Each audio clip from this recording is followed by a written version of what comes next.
cheetetetet mais yow sawaay yow fu ñu la fekk yaa ngi ci kanamu ordinateur bi wala sa kanamu tablette ba sa téléphone portable lu xew mais damay lire ay information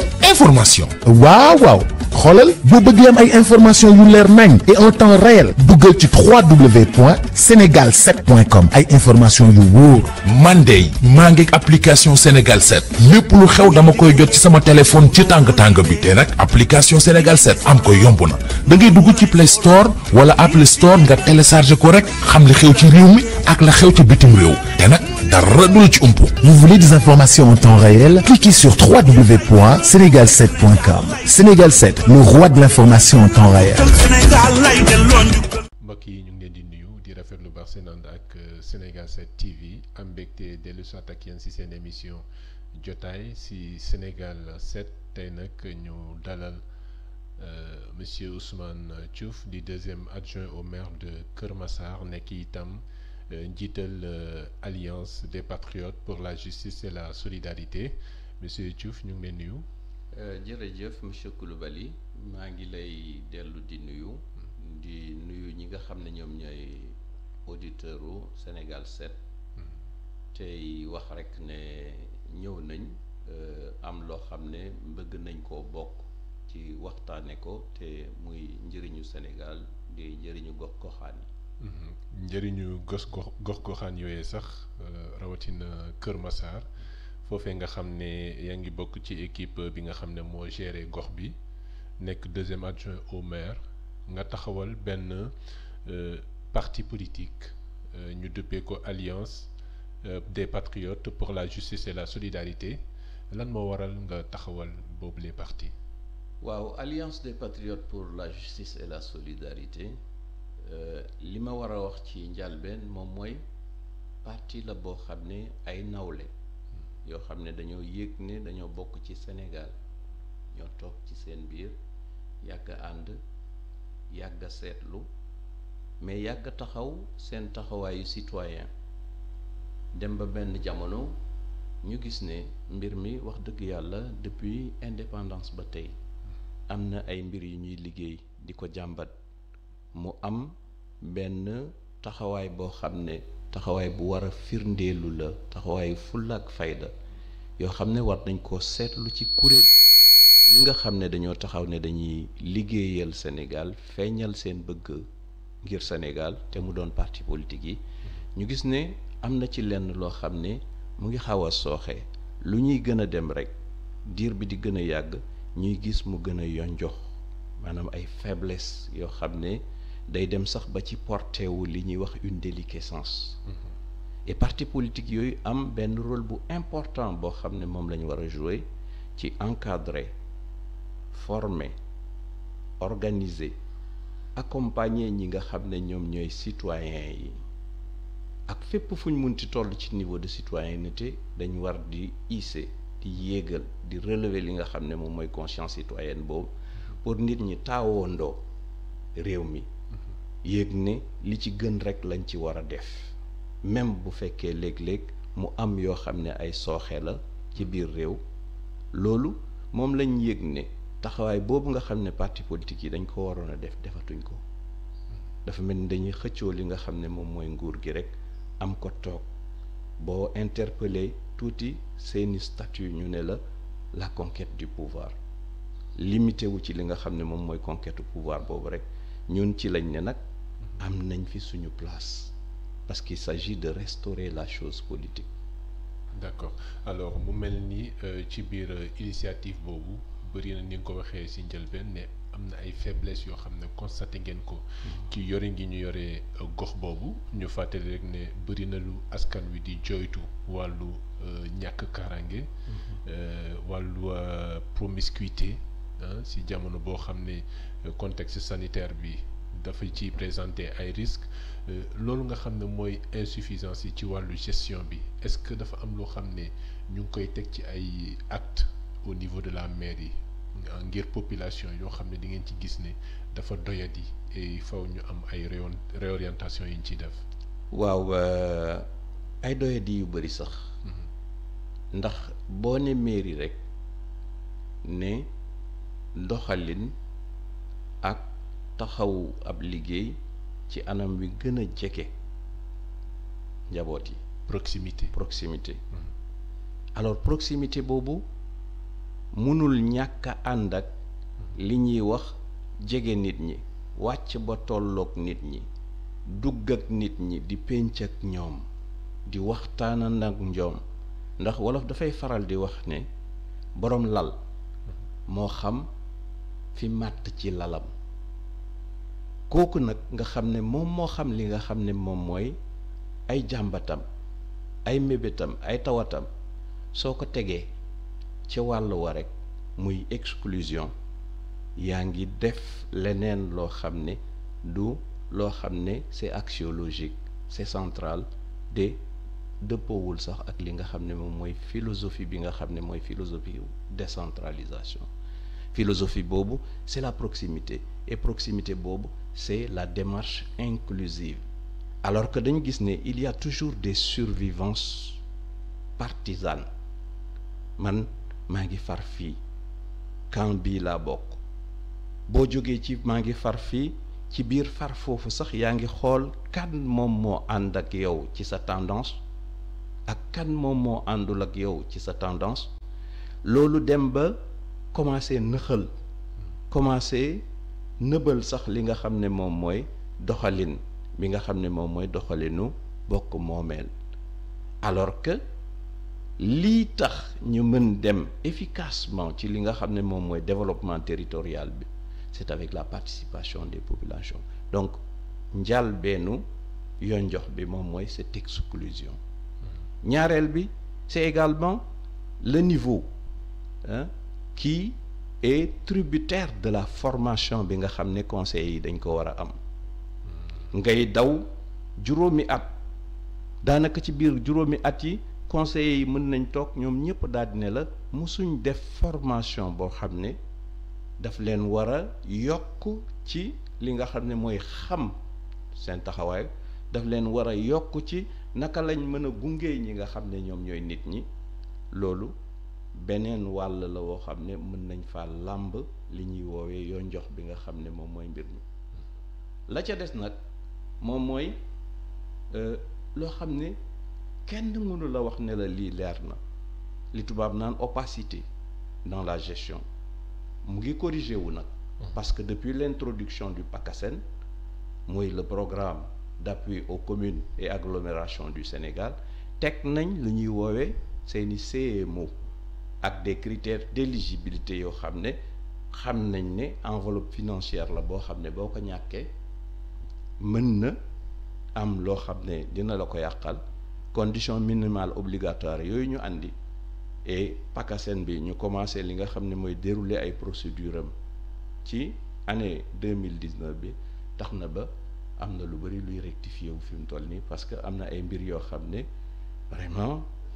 dese woon naa leer, mu ngi commencé di leer de plus en plus. ñuy yaakaar rek ne avec l'avenir les choses iront mieux. D'accord. Wàllu insuffisance yooyu wax nga ko, bokk nga ci équipe municipale bi. Lan moo waral ba nga egsi ci étape bi nga xam ne da nga toll ba ci créer parti politique pour indi réajustement yooyu? Est-ce que dafa am ay initiatives yoo def yoo xam ne au sein du conseil municipal boo xam ne joxewul dara ci résultat, naka la tëddee? waaw, parti bi il faut dire que depuis 2013 lañ ko créé en assemblée générale le 3 mars 2013. ñu dox dem ba 2015 précisément le 11 mai 2015 ñu jox ñu le récépissé d'autorisation, donc mooy le récépissé de déclaration du parti. ci mouvance présidentielle bi ngeen bokk? waaw, il faut dire effectivement que parti bi avant muy juddu man dama nekkoon rek un personnage, une personnalité boo xam ne je suis venu au titre de la société civile. ci laa duggee en 2014 daal di nekk ab membre du bureau municipal. Mais li xew après moom mooy c'est à partir de 2019 gannaaw bu ma amee ku fi jaaroon nekkoon président bi, et d'ailleurs le récépissé de déclaration soo ko xoolee moom moo ci nekk. Alors ci la ñu ma jël ci benn moment boo xam ne parti bi dafa toll ci phase préparatoire bu mu bëgg a dem vers son premier congrès. C'est à la suite de ça qu'on m'a positionné comme étant le président. Et ci moment boobu noonu je tiens un intérim en attendant que le congrès vienne définitivement se prononcer ci ki nga xam ne moom mooy président parti bi. Donc avant loolu maa ngi woon déjà ci biir conseil municipal bi àndoon ak maire bi nekkoon son premier adjoint au maire. Et puis après on nous a dissous le bureau municipal pour raison de non-respect de la loi sur la parité. Après loolu en 2015 ci lañu amaat beneen bureau municipal ma nekk le deuxième adjoint au maire. Mais en réalité dafa am yenn yoo xam ne ñun dañ ko mës a convoqué ci biir bureau municipal bi comme des règles yoo xam ne c'est des règles d'orthodoxie parce que xam nañ ne lii rek moom mooy tax liñ naan décentralisation am sa raison d'être ndax état bi tëbul tëb rek daal dina décentralisation ci processus yi nga xam ne moom la jaar historiquement en tant qu'un état am na benn phase boo xam ne c'était une phase de concentration boo xam ne état bi mu ngi ci woon ndax forme d'état bi ñun ñoo ngi ko hérité du colonisateur te colonisateur bi mu ñuy tegal règle yi ci wàllu gouvernance forme bi ci wàllu gouvernance colonisateur boobu noonu li nga xam ne moom mooy centralisation à travers le jacobinisme loolu moom moo doonoon ay principe ak ay théorème mais doxal nañ ci nguur yu njëkk yi gis ne mbir mi dafa aju torop et donc ci aju boobu nga xam ne moom la aju ay nit seen xel lu mu ñaw seen xam-xam lu mu nàmm munuñ toog saa su nekk naan dañuy xalaltal ay nit ñoo xam ne ñu ngi ci suuf te munuñu jegeyeen toog ñoom mu am loo xam ne dafa dox seen diggante lu sori loolu li muy andi souvent moom mooy xalaatal ay nit rëppel leen ay mbir yoo xam ne da nga jàpp ne da nga koo naal planifier fekk loolu du seeni priorité pour inverser cette trajectoire la corriger looloo tax état bi engagé wu ci processus de décentralisation bu ñu ko naree def nag ñi nga xam ne ñoom la les gouvernants territoriaux nara ajaat seen bopp comme lële ñu gisoon ne effectivement benn déformation la woon boobaa nag on aura perverti. Donc dañuy gis ne dañu fausser processus de décentralisation véritablement ni ñu koy traduire les chefs d'exécutifs locaux pour la plupart ni ñu koy traduire dëgg-dëgg li muy tekki moom mooy rek ay nit ñoo xam ne ils veulent prendre la doublure du président de la République ils veulent se considérer au sein des populations comme des gens yoo xam ne c'est de la haute classe di andi li nga xam ne moom mooy les questions de pouvoir mettre ko en avant alors que la chose décentralisée est une chose du quotidien c'est effectivement une proximité avec ces populations c'est plus qu'une proximité c'est une complicité même ak ñi nga xam ne ñoom ñooy population. Donc da nga jàpp ne pour être précis que Moustapha Mbengue maire bi dafa aakimoo wàllum gestion bi nga xam ne daf ko waroon wàcce daf ko une gestion de proximité une gestion inclusive boo xam ne askan wi dañ ciy bokk. Non dafa aju sax complètement tey defal micro trottoir nga dugg biir Kër Massar nit ñi dañ lay wax carrément ne la ñoom xàmmeewuñ kii c'était un individu boo xam ne xamoon nañ ko il était là au quotidien et tout de suite bi mu amee li nga xam ne moom mooy fal giñ ko fal mais il est abonné absent auprès des populations waaw boole kook nag yenn attitude yoo xam ne bon bëgguma dugg dans la caractérisation waaw c'est un jeune frère avec qui on a eu effectivement à travailler mais ci biir travailler yooyu aussi nekk ci ba tey musuñ deñ ci di waxanteeg moom li nga xam ne moom mooy dëgg tey quoi qu'on dise mën nañ organiser ay événements yoo xam ne dañ ci ay délégués de quartier ci ay bàjjenu gox ci ñi nga xam ne ñoom ñooy ay imam parce qu'effectivement dafa doon loo xam ne lu normal la photographier wu dugal ci réseaux sociaux mais il n'en demeure pas moins que boo duggoon tey ci biir population yi di nga gis ne vraiment c'est quelqu'un qui est en déphasage ak ñi nga xam ne ñoom ñooy population yi te lu ko waral rek moom mooy cette attitude lointaine waaw il s'est hissé il s'est haussé et loolu effectivement moom moo andi problème digganteem ak ñi nga xam ne ñoom ñooy population yi ñun nag ñu gëm ne à Keur Massar il y a un potentiel extraordinaire de ressources humaines inexploré d'abord mais inexplorable Keur Massar saa su nekk nit ñaa ngi gane si inexplorable par lu tax lu ko waral. inexplorable parce que densité am ni mu toll Keur Massar dafa bokk ci poche bi nga xam ne c'est la dernière poche de la réserve foncière ci biir région de Dakar mais ci essentiellement département wu Pikine tey saa su nekk ay nit a ngi wàcc biir Keur Massar doon ay nit ñuy toxu si saa su nekk ay nit ñu ngi jóge ci gox bu nekk doon ay nit ñu yore woon seen terrain bàyyi woon ko foofu mu tëddoon ñëw di ko tabax des cadres de tous ordres ngay fekk biir Keur Massar mais on n'a rien fait pour répertorier ñi nga xam ne ñoom ñooy cadres yooyu am na ci ay nit ñoo xam ne c'est des retraités de la haute administration de l'armée de la gendarmerie ñooñu suñu toogee xool par exemple nga jël les deux yi ma wax la gendarmerie l'armée boo ci dollee police am na benn cité boo xam ne ñoo ngi koy ooyee la cité municipale ay agents de police yoo xam ne jaar nañ ci municipalité après leur radiation en 1987 yooyu agent da ngay gis effectivement ne am na benn cité buñ nekk ñooñu boo leen doon boole ci sa démarche inclusive les questions de sécurité étant d'abord des questions de proximité étant d'abord des questions préventives avant mu doon leneen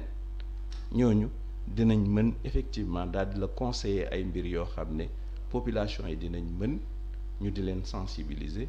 population yi dinañ mën organiser wu xool nan la ñuy ànd ak les services déconcentrés de l'État sous-préfecture préfecture ak ñi nga xam ne ñoom ñooy waa gendarmerie ci di waxtaan sur les questions yi nga xam ne moom mooy les questions sécuritaires. oui mais ci biir loolu lan moo ci nekk seen wàll yéen ñi nga xam ne yéenay liggéeyandoo quotidiennement ak maire bi ki nga xam ne moom moo yor délégation état bi ci biir gox boobu. yéen ñi ànd ak moom di collaborer ci liggéey bi lan moo ci nekk seen wàll ci jafe-jafe yooyu yëpp. waaw suñu wàll de li mu ci doon d'abord mooy d'abord ñun ñooy les premiers conseillers. mais est-ce que itam dox ngeen ko. waaw na mu waree.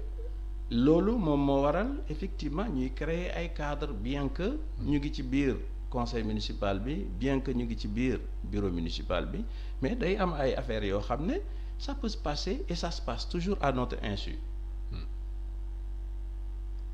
duñu ko yëg wala ñi koy yëg moom mooy ñim jàpp peut-être ne ñii ils lui sont favorables te favorable boobu moom mooy lan mooy man képp ku may wax dëgg ci wan ma ne ma sa politique bii ngay tëral demul jëmul fenn kooku sama noonu la keneen ki nga xam ne daf may tagg day wax ne li may def lu baax la même bu baaxul kooku moom mooy sama waay léegi nag boo duggee ak li nga xam ne moom mooy approche boobu mooy faire en sorte d'avoir deux pôles ci ay nit ñoo xam ne dañoo waroon a nekk benn ñii nga ne ñoom ñooy le pôle des ennemis ñii nga ne moom mooy le pôle des amis et d'ailleurs un vocable boo xam ne man dama ko xamul sax ci politique kii sama noonu la. mais loolu yàgg na ci Sénégal c'est-à-dire politiciens yi loolu dafa bokk ci seen ay méthodes ngir c'est-à-dire dañuy wax ne dañuy diviser pour mieux régner parce que division boobu ñuy créer ci biir équipe municipale bi est-ce que ce n'est pas est-ce que du seetaanu leen aussi ne daf leen di mettre dans le piège pour gën a mën a continuer di je sais pas gestion bi nga xam ne moom ngeen di ŋàññ muy gën a ëpp doole. waaw loolu c'est effectivement vrai parce que boo déggee nit ñi souvent buñ naan la man politicien la wala diw dafa aay ci politique aspect boobu moom mooy bi ñu koy duggee, c'est-à-dire l'aspect ruse, muusantu gi ngay muusantoo, andi gi ngay andi ay pexe yoo xam ne mën na daal di xàjjale nit ñi, li ngay andi mu mën daal di dawloo nit mu dugg ci ruq bi, yow nga téye li nga war a téye. Mais dama jàpp ne forme politique boobu lañ war a changer su fekkee dañoo bëgg dëgg les défis yi ñu am du développement, enjeux yi taxaw ci suñu kanam ñu mën koo jël ni ñu ko war a jëlee valablement pour mu jëriñ l'intérêt général. Cette forme, cette façon de pratiquer la politique dama jàpp ne dafa war a jeex. Dafa war a jeex pour une autre raison, mooy tey il y a une convocation forte boo xam ne population yi dañ koy def ci ne même buñ tuddul baat bi, ils ont besoin qu'on fasse un changement de paradigme. Changement de paradigme boobu nag li tax mu am solo moom mooy il y a des défis yoo xam ne mu ngi accumulé wu, bu accumulé wu day jur ab concentration de problèmes, waxatuma problématique, de problèmes yoo xam ne parfois ça s'agrège en passif incontenable. te loolu moom mooy andi nga gis ay population yu ruminer un certain moment, dem bam yàgg dugg ci ay mouvement ak ay mouvances yoo xam ne ça conduit vers des explosions. ñu ñëw di waar nit ñi di xool lu ñuy naxee nit ñi, alors que on devait sentir venir. ay population fu ñu nekk c'est légitime ñu am ay quête sàkkuteef, quête yooyu buñ ko amee nit ñi dañ cee war a bàyyi xel, te ki ci war a bàyyi xel moom mooy ka nga xam ne mu ngay politique, mooy ka nga xam ne moom lañ dénk li ñëpp bokk. dafa war a am une oreille attentive, une écoute déglu, settantal, ànd kook nit ñi te jàpp ne ñii ay gor lañ, ñii ay nawle lañ, ñu andi li nga xam ne moom mooy seen xalaat. ñu xool wan yoon wa mooy wi nga xam ne moom mooy wi gën, ñu daal di ci sóoboondoo boobu nag dafay articuler loo xam ne benn dynamique la. et dynamique lu mu gën a concentrer ay population yu yëg ne lii seen intérêt la, dynamique boobu di gën a am chance su réussir. d'accord, léegi yéen ay conseillers, est-ce que loolu jot ngeen ko teg ci kaw table bi en conseil municipal waxtaane ko, ndax seen liggéey bu ñu fàttalee du leen lu dul nekk au service des populations, loolooy seen mandat. donc est-ce que jot ngeen ko waxtaanee ngir andi ci ay solutions ak lan la jur ci waxtaan boobu bu dee am na? waaw, waxtaan de dinay am. dinay am, mais waxtaan da dul mujj fenn. waaw, ndax nii ma la waxee ne la moom mooy tonalité wu discours, nii ma la waxee ne moom mooy conception wu nit ki. da ngay mën a ànd ak moom ci ni mu gisee, wala nga contrarier ko mu jàpp ne yow mii ab noon nga bu jàkkaarloog moom. et puis après chacun avec les coudées franches ngeen déclencher loo xam ne ce n'est pas bénéfique pour les populations. population yi liñ soxla mooy ay njiit yoo xam ne articulés autour de leurs revendications, autour de leurs aspirations, daal di liggéey. ndax nit loo intelligent, nit loo am xam-xam, tu ne peux pas te suffire à toi-même, tu ne peux pas te suffire à 2 individus ou 3 individus, alors que ñi nga amal affaire, ñi nga ne ñoom nga am mission wu liggéeyal leen, c'est presque 800 000. parce que Kër Massar tey quoi qu'on dise ay approximation lay nit ñi di def ba tey ci 2020 bi. il est vrai population bi. waaw, il est vrai effectivement que am na yoo xam ne jaar na fi ci ay recensement yoo xam ne ANSD moo ko def en 2013, en 2014, en 2015 di nga fekk effectivement ANSD doon def ay recensement yoo xam ne indiqué na ko, wax na ko ba en 2018 soo yëree ci say recherche di nga gis ñu daal ne la Kër Massar était à 593 000 habitants mais depuis lors ci fi nga mën a dem rek moom mooy ay estimation parce que da nga koy gis nii da nga koy làmb boo xoolee rond-point wu Kër Massar boo taxawee chaque jour chaque guddi yaa ngi gis effectivement ay nit ñoo xam ne dañuy ñëw et ñëw boobu c'est normal parce que on assiste à un processus de déstructuration et de reconcentration ci biir Kër Massar et déstructuration à quel niveau banlieue bi am na ay bërëb yu bëri yoo xam ne da nga daan dajeek ay nit ñu doon waa Gunaas waa Ñetti Mbaar waa Ginnaaw Raay waa Caaroy Gaar état bi engagé ay chantiers yii dans le cadre de projets yoo xam ne c'est des projets d'évacuation des eaux pluviales di def ay canalisation population yi nekkoon ci périphérie yi nekkoon ci zone yoo xam ne c'était des zones non édificantes waruñ fa woon a tabax mais à la faveur des sécheresses ñu nekk ci biir cadre yooyu doon bi mu demee ba cycle yi nga xam ne moom mooy cycle de pluviométrie yi dellu siwaat à grande échelle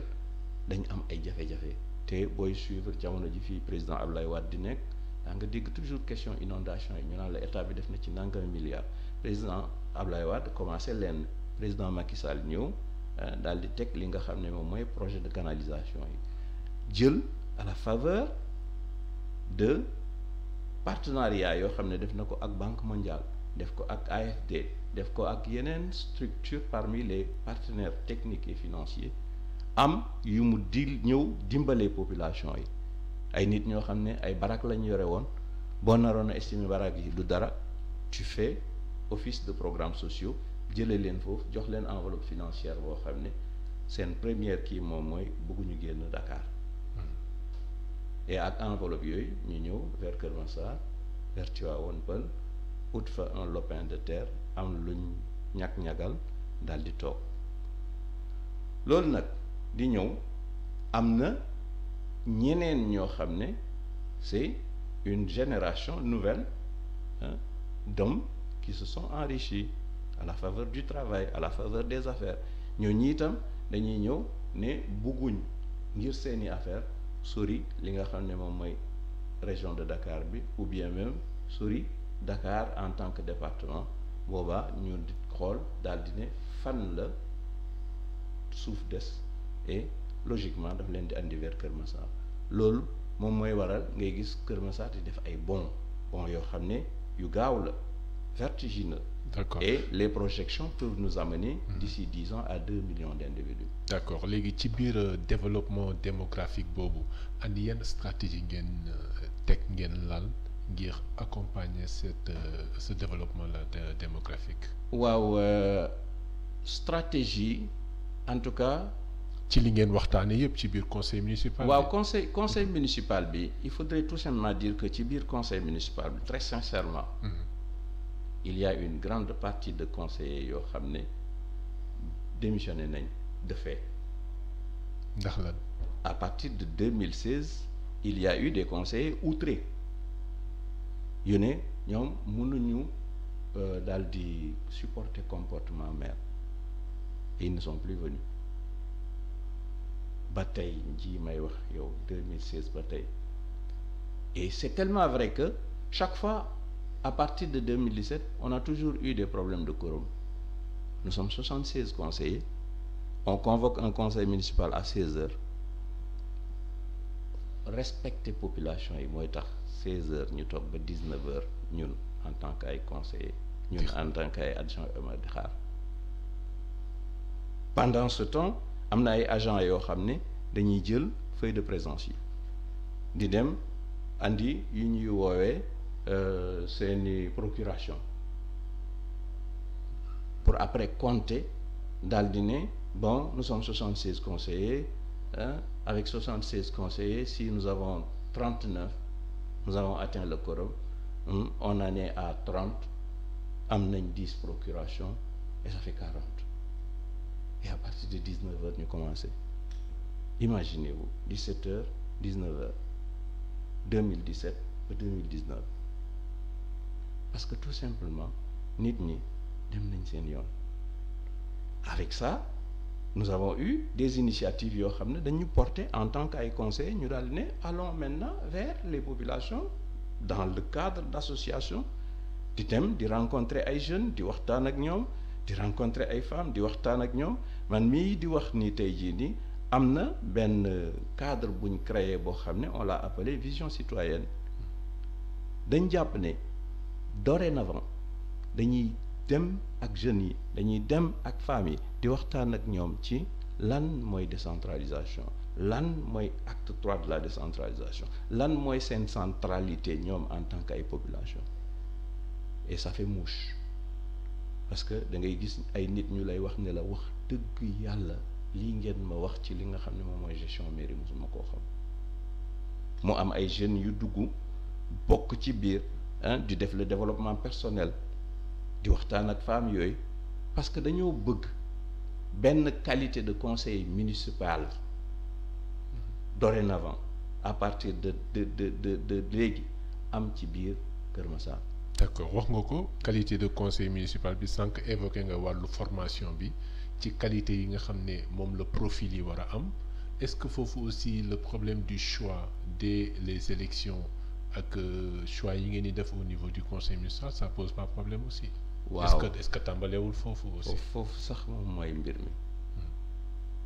et loolu day andiwaat rek le mal profond biñ doon wax ci parti politique yi dévier li nga xam ne moom mooy seen mission parce que généralement soo koy xool ci localité yi dafay am souvent la prédominance du parti au pouvoir parti au pouvoir prédominé boobu muy prédominé mooy gën a noot ay arrangement ci biiram lay nekkee souvent bu ñuy taxawal coalition ñi nga xam ne ñoom ñoo nekk parti au pouvoir dañ naan ñoom ñoo fi nekk ni ñu fi nekkee noonu la fi seen coalition nekkee daal di dajale parti bële au niveau départemental et au niveau national et donc légitimement ñoom ñoo war a jiite li nga xam ne moom mooy la coalition au niveau local yow au départ su fekkee sa aspiration moom mooy rek liggéeyal population yi da ngay yaakaar ne wax dëgg yàlla bu ñu ko bokkee après le principe de collégialité danañ ko def parce que yow boo màccee ci wàll wi am na ku màcc ci wàllu wële nga am xam-xam ci fii am na ku am xam-xam ci fële et loolu lépp lañ soxla daal di ko dajale mu muutaloo ngir mu daal di jur li nga xam ne moom mooy njëriñ loolu lañ lay wax au commencement loolu ngay gëm mais nit ki bu ñëwee ba toog après effectivement daal di désaxé wu dem léeg-léeg mu changé sax ñi nga xam ne ñoom ñooy ay nitam barki démb ak barkaati démb ñi mu xamoon dootu leen amati ñu bees lay am ñoo xam ne ñoom ñooy ñëw di ko dar et loolu moom mooy andi mandat yi généralement du gudd da ngay gis benn maire boo xam ne dafay nekk juróomi at maire rek ba ca topp population yi mere ko daaneel ko keneen ñëw daal di toogaat def juróomi at bon est-ce que juróomi at yooyu dooyu leen mën na am ndax nit ku nekk au départ du la wax lan moom mooy aspiration waaw mais bu fekkee aspiration moom mooy juróomi at yi bu ko amee mën na ko may mu am ay réseau mën na ko may mu am partenariat mën na ko may mu am ay bunt yoo xam ne mën na cee amee richesse kooku juróomi at mën na koo doy. kon finalement liggéey bi nekkatul pour askan wi mais ku ci nekk sa bopp nga fa toogal. mais loolu c'est une vérité dans beaucoup de mairies du Sénégal et le clientélisme politique ñëw renforcer ko diw mii mooy sama nit diw mii ñun ñoo bokk parti diw ab opposant la. ci biir loolu sax seen parti bi damay gis ne da ngeen di promouvoir également culture transparence ak reddition des comptes. Et c'est-à-dire que Kër Massar économiquement ni ñu ko gérer dafa tàggatémbe aussi. waaw Kër Massar il faut dire que def na quand même un bond significatif avec l'avènement de l'acte 3 de la décentralisation parce que man maa ngi Kër Massar depuis 2009 2014 j'ai fait partie du mandat comme 5e adjoint au maire mais 2014 bi aussi maa nga fa ba tey mais pour dire vrai sous l'acte 2 de la décentralisation le maximum de prévision budgétaire bi ñu daan def daawul dépasser 253 millions et boo ko defee ba pare le recouvrement boo amee 128 millions bëri na mais à partir de 2015 nga xam ne ci la ñuy teg suñ premier budget bi ñu naan c'est le budget sous l'empire de l'acte 3 de la décentralisation ba 2019 bi on est arrivé à quelque chose comme 3 milliards 603 millions 181 253 francs yoo xam ne recouvrement la mais ci kaw recouvrement bi yooyu aussi boo ko toppee en réalité li nga ciy gis ñu daal ne la lii ab investissement la boo koy compter ci sa juróomi baaraam yi doo ko matal lépp une moyenne de 700 millions par an fonctionnement la et fonctionnement boobu doo xam sur quelle base lañ teg li nga xam ne moom mooy fonctionnement bi. mooy manque de transparence. Oui. Opacité bi ci gestion bi et tout ça. Pire dafa bëri ci ay conseils municipaux yoo xam ne bu ñu convoqué li nga xam ne moom mooy conseil municipal bi en dépit de li loi bi wax bu ñu convoqué conseil municipal bi généralement c'est pour des questions financières le budget en orientation budgétaire bu ñu war a def le vote du budget suñ baree maire yu bëri dootoo leen déggati ñu convoqué conseil municipal xanaa ñu am virement de crédit mooy rubrique yi ak compte yi nga xam ne ñoom lañ leen dugaloon utiliser nañ yi nga xam ne moom lañ jàpp ne effectivement yii lañ gën a soxlawaat ku leen defal ay prélèvement ci yeneen andil leen ko en renforcement généralement yooyu moom mooy tax ñuy convoquer la procédure de virement de crédit suñ ci bare nañ ci loolu conseillers yi dañ koy xuloo ba sonn da ngay gis ab commune boo xam ne bu ñu dawee ci benn exercice budgétaire 2 convocations la ñuy def du conseil municipal ou bien état bi ñëw ak cadre programme am boo xam ne soxla na délibération pour exécuter ay mbir comme par exemple Promoville bi mu ñu mayee 20 kilomètres de route là on a convoqué les conseillers pour délibérer pour acceptation pour permettre effectivement programme boobu nga xam ne moom la état bi di dérouler alors que boo demee ci biir code bi daf lay wax ne la code général des collectivités territoriales ñetti weer yu nekk war nañ normalement daal di convoquer li nga xam ne moom mooy conseil municipal mais boo ko waxee dañ lay wax ne la eh ben convoquer le conseil municipal pour quelle matière boo bëggee convoquer conseil municipal dafa war a am ab matière effectivement mais qui peut parler de planification qui peut parler de budget comme instrument te mënoo ne ab évaluation qui peut parler de planification te doo wax suivi donc loolu lépp dans la méthodologie mën nañ koo tegee anam boo xam ne le conseil municipal peut valablement siéger tous les 3 mois pour suivre li nga xam ne moom mooy les exécutions les taux d'exécution pour di apporter li nga xam ne moom mooy ay recommandations maire. D'accord alors bëri na apparemment jafe-jafe yi nga xam ne lépp wax nga ko question de méthode la question de volonté politique en faveur des populations donc pratiquement il faut que ñu aborder yeneen questions yi nga xam ne moo ñeel wàllu actualité bi pour comprendre lu jëm ci Kër Massar problème bi yëpp problème de gestion la problème de gestion proximité bi auprès des populations donc ñu gis ne également bëri na conseillers yoo xam ne dañu dem ba dañu maanaam démissionner de fait à cause du comportement wu maire bi et tout ça donc mu doon jafe-jafe yoo xam ne en réalité yéen ñi nga xam ne yéen ay élus yi war ngeen ci jël ay matuwaay xool yenn stratégie ci déggoo ngeen di def ndax la leen fa toogloo mooy population beeg askan wi ndax jot nañu def loo xam ne micro-trottoir la foofu ca Kër Massar fajar gi da ngay gis ne bëri na ñoo xam dañuy dajaloo ci rond-point bi ñëpp di toog xaar liggéey fekk leen fa xam nga loolu aussi dafay traduire un peu cette morosité là dans la gestion de l'emploi et cetera de l'offre d'emploi au niveau de Kër Massar te wax nga ko potentiel yi bëri na fa donc c'est des potentiels yoo xam ne war nañ ko mën a exploiter alors dañuy jógee foofu monsieur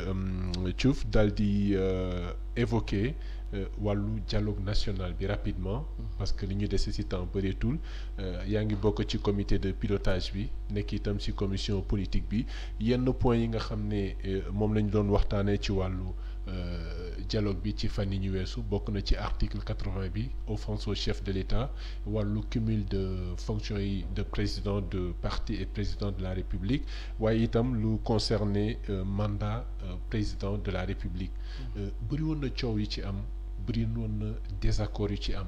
gannaaw ba dialogue national boo xam ne waruñu ci séentu lenn lu dul intérêt population yi lan moo nekkoon en réalité problème yi ba tax désaccord yi bëri woon ci. waaw day delluwaat rek ci culture classe politique sénégalaise ndax ki naan déet tey moo doon sàkku démb ki ñëw tey di sàkku tey moo doon wax déedéet démb mbir mi du fi gan. ñu jëlee exemple arrêté Ousmane Ngom bi. waaw boo jëlee le statut du chef de l'État biñ ne nañ ko xàjjaale ak chef de parti politique parti socialiste dund na ko PDS doon ko sàkku ñu lànk Abdou Diouf demoon na ba ne du ma dagg bànqaas bi ma toog je ne scierai pas la branche sur laquelle je suis assis loolu moom c'est symptomatique Ablaye Wade ñëw toog socialiste yi di demander loolu mu bañ ñu évoquer la question de l'article 81 mu bañ bàyyi ko fi tey ñi nekkoon ak Ablaye Wade ñoom ñoo jàkkaarloog ñi nekk ak président Macky Sall naan leen article 81 na fi jóge ñi nekk tey jii nii ci nguur gi ñoom ñoo doon wax diir bu gàtt biñ tàggali ko ak Ablaye Wade chef de l'État chef de parti dafay war a dëñ mais boo ñëwee toog changer loolu nag li koy andi mooy au Sénégal on parle de dialogue di ko woote saa su nekk mais xam nga lan la manqué soril ko dàq ay njëriñam ci benn génération ñaari génération ba ñetti génération ne bu ma ko tëralee tey jii nii tëraluma ko pour man mi fi nekk tey waaye lii dafay war a nekk di defaree ay diggante fii ak ñetti génération lu tax loolu consensus yooyu mën a am ci réew yi nga xam ne mooy réewu tubaab yi ñu di la wax ne la constitution américaine pourtant am na ci yenn yoo xam ne daf koy tudd am na yoo xam ne tudd ko mais culture la boo xam ne juboo nañ ci comme par exemple les 2 mandats du président américain constitution américaine waxul ne président Amérique dafa war a yem ci 2 mandats mais mbir la moo xam ne ñoom jàpp nañ ne lii affaire ngor la dund nañ ko sama moroom dund na ko dem na duñ ma gën a gore duma ko laal kenn du ko tudd waaye dañ koy jikkoo loolu moom mooy fondamentalement le problème il faut être prospectif dans les dialogues mais les dialogues généralement viennent pour régler des problèmes qui sont des contingences benn ñëw di régler waale ay problèmes conjoncturels. donc ci tënk yow gëm nga ne dialogue bi en réalité pour ay problèmes de clientélisme la wala nekkul daal pour population yi gëm nga loolu. non am na sax loo xam ne effectivement ci biir dialogue bi ñun dund nañ ko ci ay richesse yoo xam ne xalaat bi xóot na xalaat bi sori na te gëm nañ ne effectivement lii suñu ko amalee li tax ñu sonn ci nii di ko waxtaane nii ba juboo ci nii am na njëriñu population yi mais à côté aussi la question de nan lay fexee ba du ma fi jóge léegi nii ci nguur gi loolu aussi dafay invité wu ci li nga xam ne moom mooy débat yi. moo waral ñàkk d'accord bi ci wàllu mandat yeeg yooyu. très bien yooyu day am ñàkk d'accord ci li nga xam ne moom mooy wàllu mandat bi mais day am foo xam ne da ngay gis ne waxtaan nañ ba juboon nañ ci ay mbir yoo xam ne wóor na la ne opposition bi taxaw tey jii nii. te ne nguur gi fii mu toog laa soxla li tax mu juboo ak nguur gi ci lii mooy njëriñu population yi mu ngi ci mais am na fenn foo xam ne buñ fa àggee dañ koy def affaire politicien jàkkaarloo. waaw du ma la ko nangoo bàyyil yow itam nga ne du ma la ko nangoo bàyyil te du ma la ko nangoo bàyyil boobu noonu xëccoo heureusement comme xam nañ ne loolu mën naa am ci diggantey politicien bokk na ci li président de la république waxoon le 28 mai lépp lu ngeen juboo su ngeen ko àndee ne da ngeen cee méngoo dama koy daal di yoonal te duma ci changer dara mais lu ngeen mënul juboo aussi mu doon ay point de désaccord bu boobaa itam bu ngeen ko àndee ñu xam ne lii point de désaccord la fañ ko mën a demee lijjantee parce que nguur gi am na yeneeni kuréel yoo xam ne ci wàllu xalaatal ci wàllu noseel ci wàllu liggéey yoon mu ngi fi bu boobaa yooyu ñu wax ne c'est des désaccords ñu yóbbu ko foofu et il y a une partie qui est peut-être la partie législative boo xam ne législateur boobu mën na prolonger li nga xam ne moom mooy dialogue boobu ci yi ñu juboowul. ñan la législateur yooyu par exemple. C'est quand on parle de législateur on parle de l'Assemblée nationale. D'accord. bu boobaa yenn yi nga xam ne war nañ ko compléter te loi dafay lëkkaloo te lii bu ñëwee peut-être àndi wuñ lële ça peut donner effectivement une dose d'inaccompli. mais est-ce que yaakaar nga ne ba ñëwee ba foofu itam dina am solution parce que foofu aussi dañ fay fekk majorité ak minorité comme ni mu demee ci biir cadre dialogue bi. waaw li tax ma yaakaar peut-être ne dina am loo xam ne mën na ko faa jur. mooy dafa am loo xam ne tobbi nañ ko d'abord dans le dialogue politique parce que dialogue politique bi lépp luñ def jël nañ ab compte rendu boo xam ne. les différents argumentaires portés par les pôles opposition majorité non alignés yépp dañ koy andi ci ay compte rendu yoo xam ne dañ koy tënk de compte rendu à compte rendu ñu ngi jëm vers un rapport qui sera un rapport final léegi nag loolu nga xam ne moom lañ wax dana am sukkandikuwaayu argumentaire yoo xam ne ku nekk moom la andi opposition bi dañuy am seen argumentaire dañ koy consigner suñu paree ci li nga xam ne moom mooy compte rendu boobu bu ñu ko jëlee lors de la séance ba ca ñëw dañ koy andi pour valider ko boobaa bu ko secrétaire bi liiree daal di ne nangam bi nangam bële le coordonnateur du pôle de l'opposition dégg lan lañ wax ne ñoom loolu lañ wax mu ne déedéet waxewuñ ko woon nii nii ak nii ñu rectifier ko les non alignés même chose l'opposition même chose la majorité même chose la société civile même chose Sénat moom itam bu contribuer participer moom itam daal di ne ñun lii lañ waxoon yooyu nag ci ab rapport boo xam ne rapport final la yooyu yëpp bu ñu ko waroon a yóbbu ëllëg assemblée nationale dañ leen koy soumettre mu doon ay affaires yoo xam ne dinañ ko toppaat gis ne fi mu toll nii ñoo ngi ci juróom-ñetteelu weer wi juróom-ñetti weer yépp commissaire yi nekkoon ci li nga xam ne moom mooy dialogue politique bi nii lañ waxe lii moom moo doonoon seen argumentaire nangu wuñu woon a juboo ci mbir mi mais bu boobaa ñi ñu koy jox ñu doon ay député mën nañ ko lire daal di gis ci li nga xam ne moom mooy argumentaire yi lenn loo xam ne peut-être fële ay position lankoon na ko fii ñu gis daal di ne objectivement argumentaire bi niñ ko tëralee wax dëgg yàlla jaar na yoon et ça peut donner effectivement des chances parce que nit ñi duñ doon benn ñi nekk ci biir dialogue politique bi bokkewuñ ak ñi nga xam ne ñoom ñoo nekk biir assemblée nationale même bu fekkee mën nga cee fekk benn wala ñaar ba ñett waaw loolu daal moom mooy suñu yaakaar ci mbir mi mais ak lu munti am moom mooy la classe politique les politiques sénégalais foog ñu daal di changer waat seen gisin seen taxawaay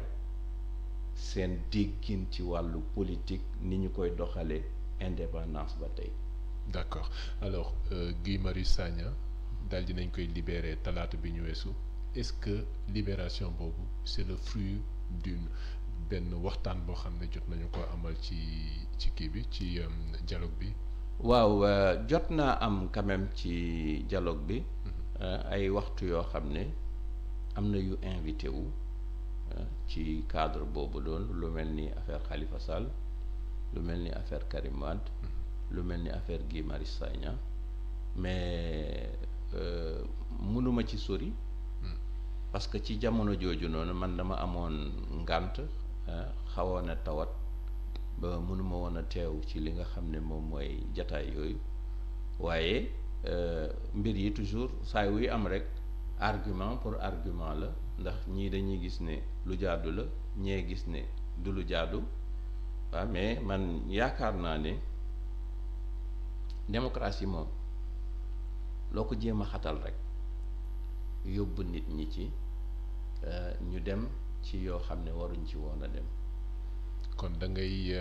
maanaam ànd ci doxalinu Guy Marius Sagna ci manifester yi ñu doon def. Non loolu nga bëgg waxuma sax ne damay ànd ci li nga xam ne moom la def mais man li may wax toujours moom mooy ñi yore nguur yi nañ yëg ne doomu aadama dafa soxla ku ko wax waaye dafa soxla ku ko bàyyi mu wax tant que yaa ngi bàyyi nit ñi ñu wax mais ci biir wax boobu itam nit ñi yëg ne d'abord man su may wax ci cadre responsabilité laa war a wax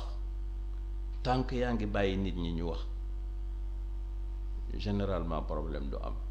mais nit li muy gën a bañ toujours moom mooy nga ne ko doo ko fi waxee. d'accord ci kaawu Karim Wade ak Khalifa Sall foo leen ci toll ci dialogue bi moom aussi wax nga ko tegoon nañ ko ci kaw table dialogue bi fan la toll. waaw toujours ci biir cadre boobu. liñ ci mën a wax rek moom mooy jubóowuñ ci ndax dafay am lenn loo xam ne day delluwaat ci wàllu yoon bu xasee ba tëdd ba àtte jaar na yoon ak jaarul yoon ak dañ naan lii yoon moom moo ko wax loolooy tax sax léeg-léeg boo xoolee ñu daldi la téyal tegal la ay échelle ne la su yoon waxee nii ci àtte mën ngaa dem fële ngir ña nga xam ne ñoom ñoo toll ci dayo bi nga xam ne moom mooy bi gën a kawe te am lu tax ñu yóbbu leen foofu toog càmbaraat suñ ko càmbaree mën nañ ne fii de ci jaar-jaar bi am na ci loo xam ne jaaduwul boobu ñu natt ko ba mën daldi ne mën nañ teggi tuuma walla ñu xool daldi ne jaadu na daldi tegaat li nga xam ne tuuma bi la daldi ne ay li yowet niñ ko àttee noonu la nga jóg demaat feneen mais boo paree ci loolu ba ñëw teg léeg-léeg baax naag baaxul ak jaar na yoon ak jaarul yoon yow mi koy apprécier dañ na naan yoon dafa am doole joo xam ne boo jëlee daal di jël li nga xam ne moom mooy ay pàccam yépp yéeg ko ba pare ñu ne la nag léegi amatul feneen foo xam ne mën nga faa génn ndax dañ lay andil li nga xam ne moom mooy l'autorité de la chose jugée mooy àtte nañ ko métti na méttiwul baax na baaxul yoon la kon kenn d'accordu leen ci amnistie bi nga xam ne ñoom concerné moom la ñu bëgg. waaw ay position la yoo xam ne position yu wuute la ay nit nag mën nañ effectivement ci cadre boo xam ne jàmm lañ bëgg convoquer ay yoon yoo xam ne jàpp nañ ne yi c'est des voies royales pour aller vers li nga xam ne effectivement mooy cohésion sociale bi ñu wax paix sociale bi ñu wax mën nañ ko convoquer mais boo koy convoquer itam am na koo koy sàkku kooku nga koy sàkku noonu moom it dafa am lenn loo xam ne mu jub walla jubul loi moom moo ko may doole yi mu mën convoquer ci li nga xam ne moom mooy mbir moomu ndax amnistie bu waroon a am tey jii nii dana am effectivement loo xam ne borom réew mi dina ko taxawee dem yóbbu ko ci biir assemblée nationale boobu nag moom mooy jóg après parce que dañ nee nañ moom moo représenté askan wi daal di wax ci li nga xam ne moom mooy mbir mi ba tax na teg benn mbir tey waxtaane ko commission politique bi benn diir bu gàtt la rek bu paree li nga xam ne moom mooy diiram boobu classe politique bi yépp ñoom ñoo war a continuer waat seen càkkutéef googu daal ne président de la république d'accord boole woon nga ñu ak say ndaw waaye ñun ñi nga xam ne ñun ñooy kilifa yi gannaaw bi ndaw yi defee ba pare gis nañ ne lii wax dëgg yàlla àgg nañ ci loo xam ne joxante nañ ci loxo juboo nañ mais yii ak yii am na solo bu am solo goo xam ne suñuy ndaw juboowuñ ci dañoo bëgg ñun ak yow ay nawle ñu continuer ci tomb yi parce que tomb yi suñ ko fi bàyyee bàyyi nañ fi jàmm Sénégal suñu ko liggéeyee liggéey nañ liy jàmm Sénégal alors maintenant on va lier langue et on va avoir un rapport direct chef de l'État et chef des principaux partis politiques parce que toujours prétexte bi ñu lay serviral moom mooy 313 partis boo leen naree convoqué fii nangam ak nangam mais am na ñenn ñoo xam ne mënuñ ñàkk ci biir li nga xam ne moom mooy jotaay boobu parce que ñooñ seen waaw ak waawu borom réew mi wala chef de l'État bi waaw boobu day doon waaw boo xam ne day yóbbaale ça emporte l'adhésion de toute la classe politique et donc tout ce qu'il y a comme ay points yoo xam ne jàpp nañ ne c'est des points de désaccord actés et retenus dans des comptes rendus par la commission politique yooyu nag c'est effectivement la phase 2 bi war a ñëw entre le chef de l'État et les principaux leaders yi nga xam ne effectivement ñoom ñoo nekk ci opposition politique bi. D'accord alors si en un mot est-ce que jàpp nga ne wala am nga yaakaar si ne débat boobu ci deux cas yi ma la wax dina am jàppandal. En un mot waaw man de li may wax rek moom mooy il ne faut jurer de rien. ci li nga xam ne moom mooy avenir. D'accord waaw et l'homme politique aussi c'est par expérience bi ma dund c'est l'homme le plus flexible possible à cause des intelligences yi mu agrégées mais à cause des intérêts yi nga xam ne mu ngi ciy teg bëtam te du ko wax. D'accord alors wàllu coronavirus bi pour jeexal ndax temps bi jeex na depuis sànq. Coronavirus bi bëri na askan wi psychose bi mu ngi fi actuellement ñëpp tiit nañu ñenn ñi ci askan wi di wax ne état bi dafa waroon jël ay matuwaayam ba li nga xam ne mooy entrée yi ak sortie yi ca njëlbeen waroon nañ ko mën a contrôler fexe ba feebar bi du fi dugg waaye ci cas yu ñu am constat bi mooy ne lépp cas yu ñu importé la yoo xam ne dafa am ñu ko fi indi donc benn bawawul ci doomu Sénégal ban jàngat nga am ci loolu est-ce que état bi dafa xaw a faillir ci mesure de prévention yi nga xam ne waroon na ko jël ci njëlbeen est-ce que tardewul ci poser actes yi nga xam ne mooy acte de prévention yi pour sàmm askanu Sénégal. waaw man de li may njëkk a wax d'abord mooy suñ politique sanitaire. su amee ab échec le grand échec de cette politique sanitaire c'est la culture de prévention doonul état bi jóg daal di ne jënd naa ay matériel jël naa barricade naa samay frontières du loolu moom mooy prévention de. mooy lan. prévention ci population yi lañ koy commencer une véritable culture de l'hygiène parce que tey dañoo dem ci àdduna boo xam ne ñoo ngi koy gis la propension de nouvelles maladies la propension des virus yoo xam ne mosuñ leen a xam buñ ñëwee diir bi la recherche internationale di def pour mën daal di ne am nañ ci benn saafara day faagaagal ay nit ñu bari léegi nag ci biir kaw loolu ñun dañoo war d'abord di jël ay moyens yoo xam ne yu consistant la di ko def ci li nga xam ne moom mooy culture prévention ci population yi organiser ko depuis les échelles de gouvernance territoriale di jël ci rubrique budgétaire yi di ci dugal lu am solo loo xam ne dafay dem ci li nga xam ne moom mooy la compétence biy jëm ci wàllu santé di waxtaan ak population yi di yóbbu population yi ci set lan moom mooy valeur am comportement ci wàllu cet lan lay andi mesures yi ñu war a jël ci di ko taxawee ci jeunes yi ci femmes yi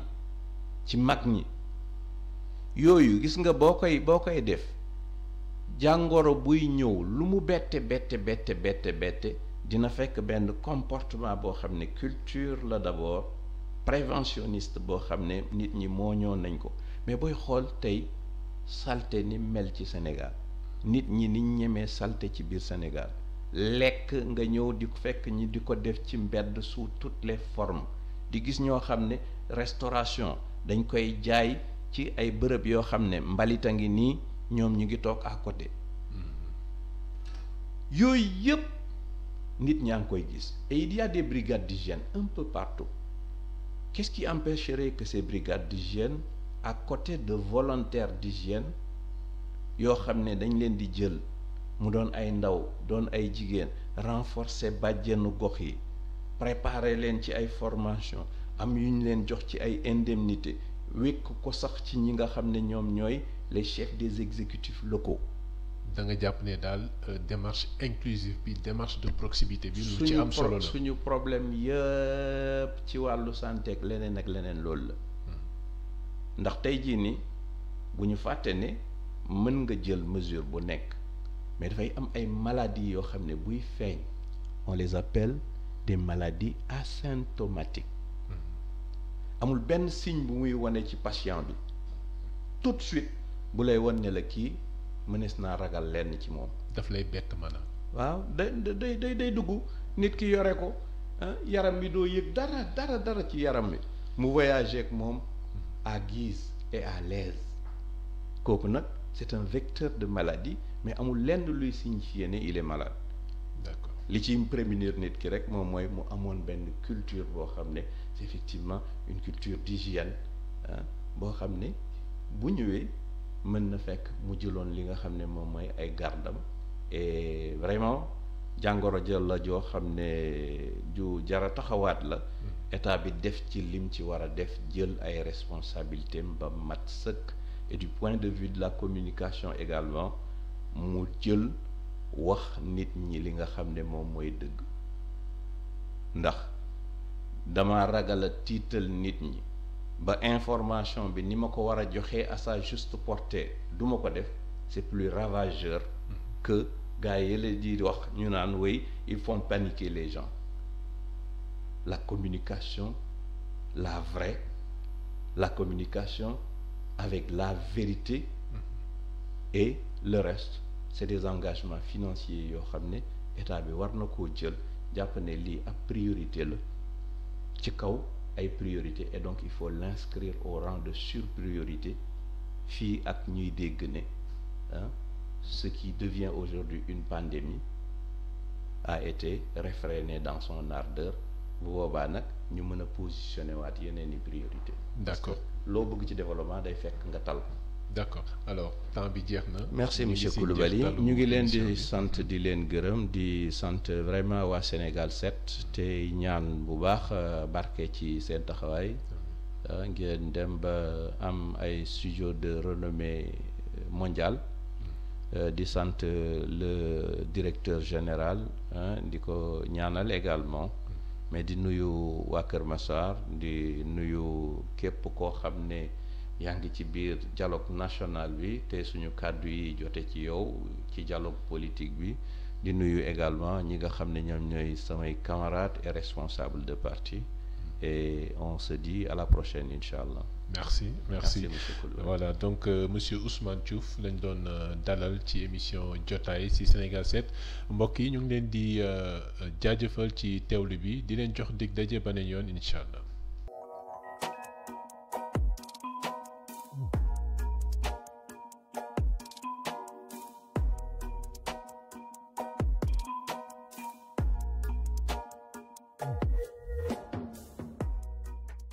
cheetetetet mais yow sawaay yow fu ñu la fekk yaa ngi ci kanamu ordinateur bi wala sa kanamu tablette ba sa téléphone portable lu xew. mais damay lire ay information